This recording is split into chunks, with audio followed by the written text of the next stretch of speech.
Hola,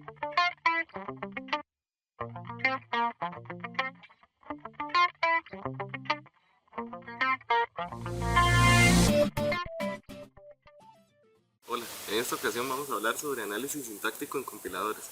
Vamos a hablar sobre qué es, cómo funciona y además algunas técnicas de manejo de errores.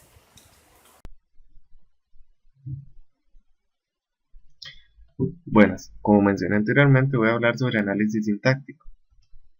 El análisis sintáctico es la segunda fase del proceso de compilación. Como hablé anteriormente, la primera es el análisis léxico. El análisis sintáctico se encarga de verificar las reglas de estructura que define el lenguaje. Ahora, ¿cómo funciona esto? Se determina la sintaxis a la hora de compilar el código. Esta sintaxis se determina mediante un conjunto de reglas gramaticales pertenecientes a una gramática libre de contexto. Por lo general, este análisis se realiza recursivamente. Como podemos ver en este ejemplo, definimos una regla gramatical a partir de una gramática libre de contexto, donde esta expresión puede ser una expresión con una operación y otra expresión, o puede ser una expresión entre paréntesis o un dígito. La operación que aparece aquí puede ser una suma, una resta o una multiplicación. Además, los dígitos pueden ser números de 0 a 9. Entonces, como vemos en este ejemplo, 34 menos 3 entre paréntesis multiplicado con 42, lo podemos desglosar en un árbol de la siguiente manera. Una expresión que es toda la expresión larga, la cual se desglosa en una expresión con una operación y otra expresión. ¿A qué me refiero? Esto es una expresión, el asterisco es otra expresión y el 42 es otra expresión que puede ser un dígito, en este caso. Ahora, la expresión entre paréntesis puede ser un dígito menos otro dígito. Ahora, si lo vemos de la siguiente manera en un árbol abstracto, vemos que está 34 menos 3 y luego toda esta operación se multiplica con 42, estableciendo el orden de prioridad de la multiplicación con respecto a la resta. Ahora, ¿cómo podemos hacer para dar un manejo a los errores que se pueden dar en esta fase? Lo primero es saber cuándo se dan. Se dan cuando la cadena de componentes léxicos violan algunas reglas de la estructura del lenguaje. Por lo tanto, se pueden aplicar algunas técnicas.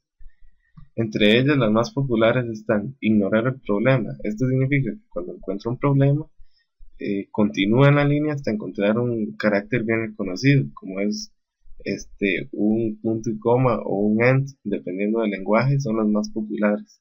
Por ejemplo, en Java o C++, el punto y coma indica fin de línea, o en algunos lenguajes el end significa el fin de un método o una función. A partir de este punto se sigue analizando normalmente. Ahora, hay otra técnica que se llama recuperación a nivel de fase. Lo que hace es que podría ser el lenguaje tan inteligente que agregue algún token faltante, como lo es un punto y coma, al final de la frase o de la línea de código. Entonces, como dice acá, hay que tener cuidado con este método, pues puede dar lugar a recuperaciones infinitas. Entonces hay que proteger en ciertos casos específicos.